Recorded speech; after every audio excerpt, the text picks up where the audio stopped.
আসসালামু আলাইকুম। আপনারা যারা 44th এবং 45th BCS এর ভাইবা ক্যান্ডিডেট, তাদের উদ্দেশ্যে আমি কিছু গুরুত্বপূর্ণ কথা শেয়ার করব। তো প্রথমেই আমি আপনাদেরকে আমার পরিচয়টা দিচ্ছি। আমি একজন প্রফেশনাল শিক্ষক। আমি মোহাম্মদ শাহজাহান আলী মিলন স্যার। মূলত 25তম BCS থেকে আমি BCS প্রস্তুতির সাথে সম্পৃক্ত, অর্থাৎ আমি 25তম BCS এ প্রথম অংশগ্রহণ করি এবং আমি পরপর 4বার BCS ভাইবা বোর্ড ফেস করেছি। 29তম BCS থেকে মূলত আমি BCS এর ভাইবার স্টুডেন্টদেরকে পড়াই এবং করোনাকালীন 40তম BCS থেকে আমি ভাইবার স্টুডেন্ট পড়াচ্ছি অনলাইনে। 40তম BCS থেকে এ পর্যন্ত 43তম BCS পর্যন্ত আমার কাছে ভাইবা পড়ে বা আমার কাছে ভাইবার সেবা নিয়ে প্রায় 200 স্টুডেন্ট ক্যাডার অফিসার হিসেবে চাকরি পেয়েছেন এবং অর্ধ শতাধিক নন ক্যাডারে চাকরি পেয়েছেন। আমি যদি আমার ভাইবার সফলতা বলি, তাহলে আমার এই যে ভাইবা ফাইলগুলো আপনারা দেখতে পাচ্ছেন, এটা হচ্ছে 40তম BCS এর ভাইবা ফাইল, এটা হচ্ছে 41তম BCS এর ভাইবা ফাইল, এটাও 41তম BCS এর ভাইবা ফাইল, এটা হচ্ছে 43তম BCS এর ভাইবা ফাইল। এই যে আমার কাছে যারা ভাইবার সেবা নিয়েছে, তারা যারা চাকরি পেয়েছে, তাদের নামগুলো কিন্তু এখানে সব মার্ক করা আছে। এই যে সবুজ কালি লাল কালি দিয়ে মার্ক করা আছে। এভাবে আমি যদি আপনাদেরকে বলি, তো 200 স্টুডেন্ট আমার কাছে চাকরি পেয়েছে আমার কাছে ভাইবার সেবা নিয়ে। আমার কাছে ভাইবার সেবা নিয়ে যারা চাকরি পেয়েছে, এদের মধ্যে অনেকেই BCS ক্যাডার অফিসার হিসেবে কর্মরত আছেন। তারা ক্যাডার চেঞ্জ করার জন্য আমার কাছে আসেন, কিংবা অনেকে 2বার 3বার ভাইবা বোর্ড ফেস করেছেন।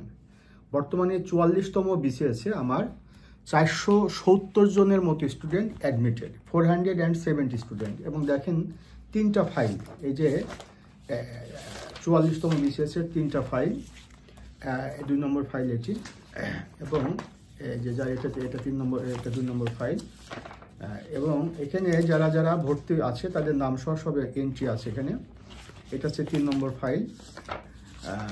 যারা যারা ভর্তি আছে তাদের নামটা সব এখানে উল্লেখ করা আছে। এভাবে বর্তমানে 470 জন স্টুডেন্ট আমার কাছে ক্লাস করতেছে। আমার সবচেয়ে বড় বৈশিষ্ট্য হচ্ছে, বা আমার ভাইবার সফলতা বেশি কেন, আমি সবসময় আপডেট থাকি। যেহেতু আমি নিজে পরপর 4বার BCS ভাইবা বোর্ড ফেস করেছি এবং বাংলাদেশ পাবলিক সার্ভিস কমিশনের সাবেক বিজ্ঞ একাধিক সদস্যের সাথে আমি কাজ করেছি বা করছি, এবং সরকারের ঊর্ধ্বতন অনেক কর্মকর্তা যারা রিটায়ারমেন্টে গিয়েছেন, সাবেক সচিব, সাবেক হাই কমিশনার, অ্যাম্বাসেডর, এমন কর্মকর্তাদের সাথে আমি বিভিন্ন প্রতিষ্ঠানে BCS ভাইবা নিয়ে কাজ করি। সেখানে মক ভাইবা বোর্ডে আমি থাকি এবং আমার সবচেয়ে বড় বৈশিষ্ট্য হচ্ছে আমি আপডেট থাকি। এই যে দেখেন, এই যে ফাইলগুলো আপনারা দেখতে পাচ্ছেন, এটা হচ্ছে 44তম BCS যেটি বর্তমানে ভাইবা হচ্ছে। এই 44তম BCS থেকে তার আগের BCS গুলোতে যে ভাইবাগুলো হয়েছে, সে ভাইবার যে প্রশ্নগুলো আমি বিভিন্নভাবে এগুলো কালেক্ট করেছি, সেই প্রশ্নগুলোর আঙ্গিকে আমি আমার স্টুডেন্টের জন্য একটা ভাইবা সাজেশন করেছি। যে সাজেশনের আঙ্গিকে আমি 44তম BCS এর এবং 45তম BCS এর ভাইবা স্টুডেন্টদেরকে পড়াই বা পড়াচ্ছি। সবগুলো কিন্তু প্রশ্নগুলো এখানে লেখা আছে। দেখেন অসংখ্য প্রশ্ন এখানে, হাজার হাজার প্রশ্ন, এখানে হাজার হাজার প্রশ্ন, সব কিন্তু প্রিভিয়াস BCS এর ভাইবার প্রশ্ন। এবং সেটির আঙ্গিকে এই যে দেখেন সব লেখা আছে কোন কোন ক্যাডারের, পররাষ্ট্র cadre, police cadre, customs cadre, tax cadre, administration cadre.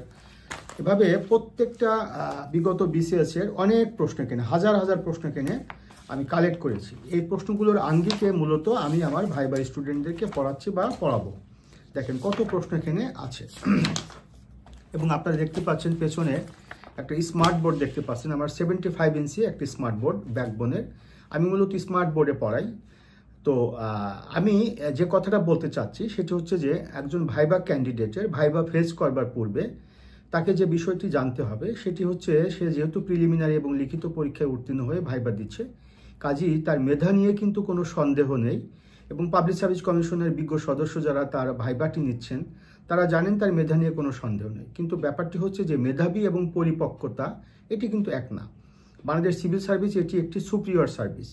বাংলাদেশের প্রেক্ষিতে শুধু না, এটি আন্তর্জাতিক প্রেক্ষিতেও এটি একটি সর্বোচ্চ মর্যাদা সম্পন্ন, মোস্ট প্রেস্টিজিয়াস একটি জব হচ্ছে সিভিল সার্ভিস। তো এই সার্ভিসে যারা আসেন তাদের কিন্তু ম্যাচিউরড হতে হয়, তাদের পরিপক্ক হতে হয়। সেই পরিপক্কতার প্রকাশভঙ্গি ঘটাতে হয় তথ্যে, আচরণে এবং সেগুলোর প্রকাশভঙ্গিতে। এটি মূলত পরিপক্কতা প্রকাশ পায়। আমার প্রতিটা ভাইবা ক্লাসে মক ভাইবা থাকে, অনলাইনে আমি পড়াই, জুম অ্যাপে পড়াই এবং ক্লাসগুলো সিক্রেট গ্রুপে রেকর্ড থাকে। প্রতিটা স্টুডেন্টকে ক্যাডার ভিত্তিক আমি আলাদা আলাদাভাবে পড়াই। অ্যাডমিনিস্ট্রেশন ক্যাডারের ক্লাস আলাদা, ফরেন অ্যাফেয়ার্স ক্যাডারের ক্লাস আলাদা, পুলিশ ক্যাডারের ক্লাস আলাদা, প্রতিটা ক্যাডারের টপিকও কিন্তু আলাদা। এবং আপনারা অনেকে জানবেন যে এখন কিন্তু বিশেষ পরীক্ষার প্রশ্নের একটা পরিবর্তন এসেছে, বিশেষ করে ভাইভাতে। আগে যেখানে ইনফরমেটিভ টাইপের প্রশ্ন বা নলেজেবল প্রশ্ন করা হতো, এখন কিন্তু পাবলিক সার্ভিস কমিশন সেখান থেকে সরে এসেছে। এখন প্রশ্নগুলোর প্যাটার্ন হচ্ছে অ্যানালাইটিক্যাল বা ক্রিটিক্যাল টাইপের প্রশ্ন। যেমন আপনাকে প্রশ্ন করতে পারে যে what is the relations between your subject and বিশেষ ফরেন অ্যাফেয়ার্স ক্যাডার বা অ্যাডমিনিস্ট্রেশন ক্যাডার বা police cadre. Let us no, আমাদেরকে বলো যে তোমার সাবজেক্টের সাথে এই ক্যাডারে কি সম্পর্ক আছে। এগুলো কিন্তু অ্যানালাইটিক্যাল প্রশ্ন, এগুলোর উত্তর কিন্তু আপনি কোনো গাইড বই পাবেন না। এগুলোর উত্তর কিন্তু আমি আমার ক্লাসে স্টুডেন্টদেরকে শিখিয়ে দিব বা শিখাচ্ছি। একটা প্রশ্ন করতে পারে যে আপনি why are you interested in joining বিশেষ ফরেন অ্যাফেয়ার্স ক্যাডার বা administration cadre, police cadre, customs cadre. কেন আপনি এখানে আসতে আগ্রহী, কিংবা কেন আপনাকে আমরা সুপারিশ করব, কিংবা আপনি যে ক্যাডারে আসতে চাচ্ছেন এই ক্যাডারের চ্যালেঞ্জটা কি, আপনি এসে কি পরিবর্তন করবেন, কি ভ্যালু অ্যাড করবেন, আপনার সাবজেক্টের সাথে এই ক্যাডারের যে সম্পর্ক, সেই সম্পর্কটা যে আপনি বললেন, এই সম্পর্কটা আপনি কিভাবে কাজে লাগাবেন আপনার চাকরি জীবনে। এভাবে আপনাকে বিভিন্ন টাইপের প্রশ্ন করতে পারে। আপনার ক্যাডার সম্পর্কে প্রশ্ন করতে পারে, আপনার বাংলাদেশ অ্যাফেয়ার্স সম্পর্কে প্রশ্ন করতে পারে, বাংলাদেশের প্রশাসন, বাংলাদেশের সরকার ব্যবস্থা, বাংলাদেশের রাজনৈতিক ব্যবস্থা, বাংলাদেশের ভৌগোলিক অবস্থা, আন্তর্জাতিক পরিসরে বাংলাদেশ, আন্তর্জাতিক বিভিন্ন সংকট, বিভিন্ন সম্পর্ক, বিভিন্ন পররাষ্ট্রনীতি, মানচিত্র, দেশি বাংলাদেশ এবং আন্তর্জাতিক মানচিত্র, সংবিধান, মুক্তিযুদ্ধ, বঙ্গবন্ধু। যদিও আপনারা জানেন বাংলাদেশে বর্তমানে একটা পলিটিক্যাল গভর্নমেন্ট সাম্প্রতিক সময়ে তার চেঞ্জ এসেছে এবং বর্তমানে ইন্টারিম গভর্নমেন্ট ক্ষমতায় আসছে। তো আমি জানি বা বিশ্বাস করি হয়তো বা প্রশ্নের প্যাটার্নে একটা চেঞ্জ আসবে। তো এই আঙ্গিকে কিন্তু আমি আমার স্টুডেন্টদেরকে ক্লাসে পড়াই বা পড়াচ্ছি।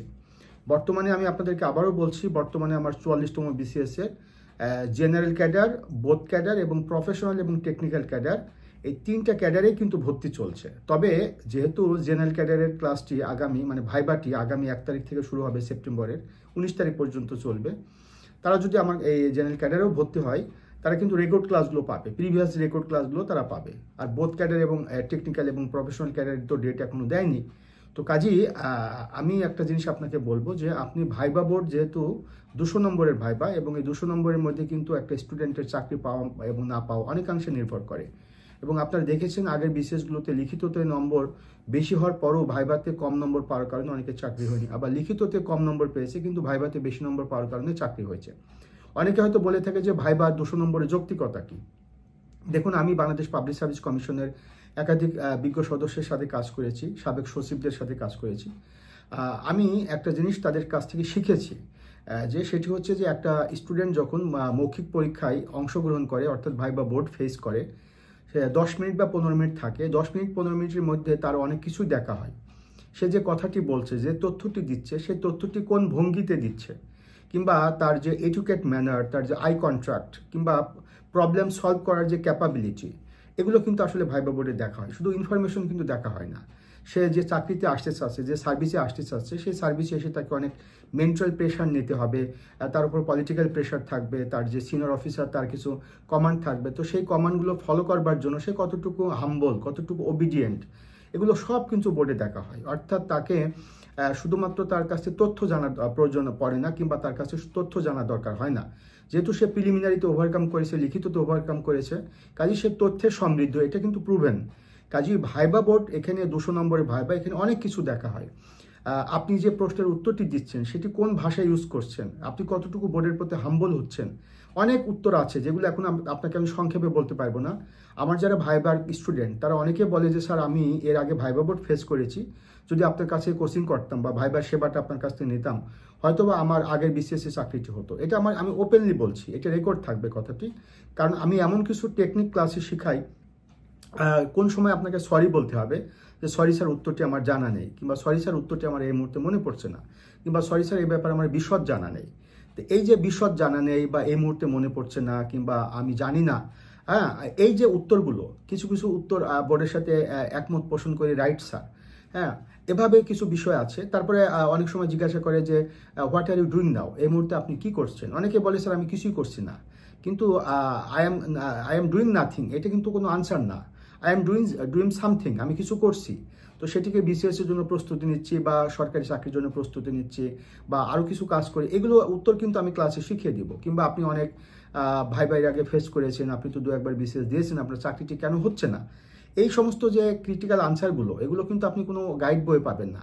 তো এখন যদি আপনি বলেন যে স্যার আমার আসলে চাকরিটি কেন হচ্ছে না এটা স্যার আমি জানি না বা আমি বুঝি না, এটা কিন্তু আনসার না। তার মানে আলটিমেটলি কিন্তু আপনি দোষ স্বীকার করা মানুষ না। আপনি যদি আনসারটি এভাবে দেন, সরি স্যার আমি আসলে চেষ্টারত, হয়তো বা আমার চেষ্টার ঘাটতি আছে বা আমার প্রস্তুতের ঘাটতি আছে, এই জন্য হয়তো বা আমার চাকরিটি হচ্ছে না।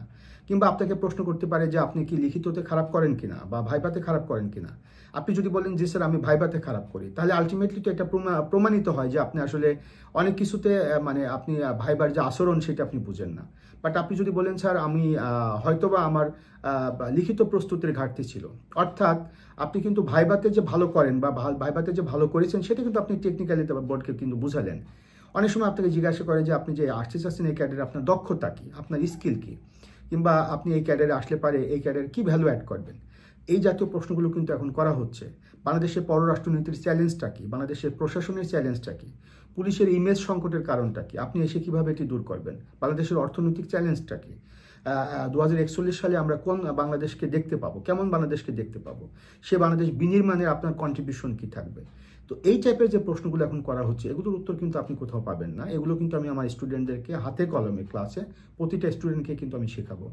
তো আমি যে মেসেজটা আপনাদেরকে দিতে চাচ্ছি যে আপনারা যদি এখন আপনাদের যে মানসিকতা, আপনার যে প্রস্তুতি, সেটি যদি আপনি গতানুগতিকভাবে প্রস্তুতিটি নেন, তাহলে কিন্তু আপনি ভুল করবেন। আমি আপনাকে দেখাইছি যে প্রিভিয়াস যে প্রশ্নগুলো আমার কাছে কালেক্ট করা আছে সেটির আঙ্গিকে কিন্তু আমি পড়াবো আমার যারা ভাই স্টুডেন্ট। আমার সম্পর্কে বিশদ জানবার জন্য মিলনস বিসিএস কেয়ার, এটা আমার ইউটিউব চ্যানেল, অসংখ্য ভিডিও আছে BCS viva related. Milon's BCS care, এটা আমার ফেসবুক পেজ এবং Facebook group. Milon's BCS viva care, এটাও আমার ফেসবুক গ্রুপ। 01712282980, এটি আমার ফোন নম্বর। আর আমি যে ভিডিওটি আপনাদের সামনে আজকে উপস্থাপন করলাম বা যে তো কথাগুলো বললাম, এই কথাগুলো শোনার সাথে সাথে এই ভিডিওর নিচে অনেকগুলো লিঙ্ক আপনারা পাবেন। সেই লিঙ্কগুলোতে আপনারা ক্লিক করবেন, তাহলে বিসিএসের প্রস্তুতি রিলেটেড আরও অনেক কথা আপনারা শুনতে পারবেন বা জানতে পারবেন। তো আমি সর্বশেষ একটা কথা বলবো যে মৌখিক পরীক্ষা বা ভাইবা, যেহেতু এই পরীক্ষায় একজন প্রার্থীকে সশরীরে উপস্থিত হয়ে এই পরীক্ষায় অংশগ্রহণ করতে হয় এবং এই পরীক্ষায় যারা নিবেন, অর্থাৎ যারা ভাইবা বোর্ডে থাকবেন, তারা কিন্তু সরকারি চাকরিতে দীর্ঘদিন যাবত তারা চাকরি করেছেন। একটা ছেলে বা একটা মেয়েকে কিন্তু যারা দেখলে বুঝতে পারেন যে আসলে সে সিভিল সার্ভিস ডিজার্ভ করে নাকি ডিমান্ড করে। তো কাজেই আপনাকে ভাইবা বোর্ডে প্রমাণ করতে হবে যে আপনি ডিজার্ভ করেন, আপনি ডিমান্ড করেন না। আর এই জন্য আপনার যে প্রস্তুতি, সেই প্রস্তুতিকে কিন্তু যুগোপযোগী হতে হবে। পেপার পত্রিকা পড়তে হবে, টেলিভিশনে নিউজ দেখতে হবে, দেশে বিদেশে কী ঘটনাগুলো ঘটছে, এবং সেগুলো কিন্তু নিজের মধ্য দিয়ে একটা প্র্যাকটিস করতে হবে যে আমি আনসারটি কীভাবে ভাইবা বোর্ডে ফেস করব, আমাকে প্রশ্নটি করলে পারে। আমি আবারও বলছি, যারা আমার কাছে ক্লাস করেন, আমি কোনো ইনস্টিটিউটকে ছোট বড় করে বলছি না, বাংলাদেশের রিনোন ইনস্টিটিউটের ছেলেমেয়েরা কিন্তু আমার কাছে পড়ে। BUET, Dhaka university, Jahangirnagar university, Chittagong university, SUST, Rajshahi university, agriculture university বা বিভিন্ন মেডিকেল কলেজ, অর্থাৎ বিভিন্ন ইউনিভার্সিটি, রিনোন্ড যে ইউনিভার্সিটি এবং যারা রিস্ক সাবজেক্ট, অলমোস্ট আমি তাদেরকে পড়াতে পেরে অত্যন্ত লাকি এবং আমি ফরচুনেট মনে করি, কেননা তাদের যোগ্যতায় তারা চাকরিটি পায় এবং আমি শুধু তাদেরকে সহযোগিতা করি, তাদের দৃষ্টিভঙ্গির পরিবর্তন করে দিই, তাদের প্রস্তুতির একটা পরিবর্তন করে দিই। এটি হচ্ছে আমার সবচেয়ে বড় সফলতা। তো যাই হোক, আমি যে কথাগুলো আপনাদেরকে বললাম যে কীভাবে আপনি ভাইবার প্রস্তুতি নেবেন, কোন তথ্যগুলোকে গুরুত্ব দিবেন, সে বিষয়গুলোকে আমি আপনাদেরকে অবগত করলাম। আশা করি আপনাদের সাথে আরও কিছু কথা পরবর্তীতে বলবো। সবার জন্য শুভকামনা। আসসালামু আলাইকুম।